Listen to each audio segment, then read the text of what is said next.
What's up, Alpha Anglers? We had an amazing week last week. Caught some of the biggest fish I've ever caught in my entire life, and definitely in my Elite Series career, especially on day 2. And my rods were a big part of that, and especially landing those big ones, doing it on crankbaits, treble hooks. And any of you that have thrown the rebound know why I chose that. It's such a special rod, that along with the mag rebound, slasher, and the lightsaber. So I'm going to kind of break down why I chose each rod for each application and how I think that helped me win at Lake Okeechobee in the Bassmaster Elite last week. So I'm going to start off with what I would consider the least exciting of them all, but also one of my favorite rods in our lineup, and that is the lightsaber. So I was throwing a Nico rig on this. It is a 7-1 medium fast action rod, and the reason I chose the lightsaber is the fact that there wasn't a lot of bottom that was hard there. So there wasn't a lot to come in contact with and get feedback through your rod. And a wrench would have done perfectly great in this situation. I could have even thrown a 76er, but the lightsaber is built on our high-end Torre graphite, and you just get a little bit more sensitivity out of it. So I reached for that one. I like the power curve on this one for a Nico rig, especially when you get around those bigger fish. And I felt like it just handled that situation perfectly. Great length. I was able to cast this out there, drag it around, have all that sensitivity. It's got our low drag system on it. When you can cast it a mile. These fish weren't very deep. They were pretty much 10 foot or less for the most part, and that allowed me to be able to stay way off those fish and make those long casts. The next one is going to be the Kanata, and the rod I threw for that is our Alpha Angler Slasher. A lot of people think the Slasher is not big enough to handle that big of a bait, but I'm here to tell you that it does. The Slasher is a very special blank, and it's a 6'10" medium. It's pretty short, but what that does is that allows me to have a ton of control of this bait. So whether I saw the fish on forward-facing sonar or didn't see them, I'm able to create the action in this bait to get those fish to trigger, especially when I would see them following, and I could change up my cadence. You can create real quick twitches with that shorter size, and it's got plenty of backbone, right? It's got a light tip, so you've got a lot of control, and then it also rebounds very fast.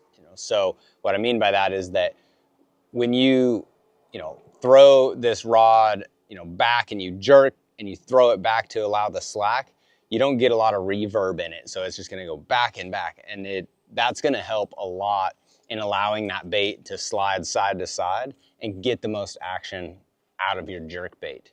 The next one, and this is the Megabass prototype crankbait that I was throwing. First 9-pounder came on this. I think I weighed fish on this every single day except for the final day. So days 2, my very first fish in the tournament came on this. Day 2, several of my fish, including the first 9-pounder. And then day 3, some of my fish came on this as well.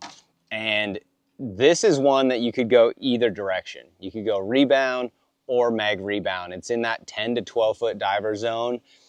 The bait casts extremely well on either rod, but I reached for the rebound mostly just because I tied it on at St. John's and I loved the way that it felt. And I just stuck with that. It was a rod that I had in my boat. I didn't plan on doing a lot of deep cranking in Florida. Conditions just turned out that that's the way the fish were setting up, and it was a way for me to target those fish. And I actually threw it on a Daiwa Zillion in a 7.1 to 1, so fishing this super, super fast, and that's why the rebound is so important, right? So you've got a glass rod that has a lot of what we consider parabolic bend, meaning it has a pretty even taper from the tip all the way into the backbone. And your tip's obviously a little bit lighter. But what that does is that when you're burning a bait that fast and the bait is constantly going away from the fish, when they pin that down to the bottom, right? If you look at some of the footage, I'm reeling this, and it just goes, and it just locks up. That rod needs to be able to absorb that, especially on big ones. And then when they come up wallering on the surface, that bend is also going to absorb a lot of that shock. When they get next to the boat and they try to dig, if you don't have your drag set just right, or they surprise you and they turn real quick and try to bury down, that rod is going to absorb a lot of that shock and keep the hooks pinned inside that fish.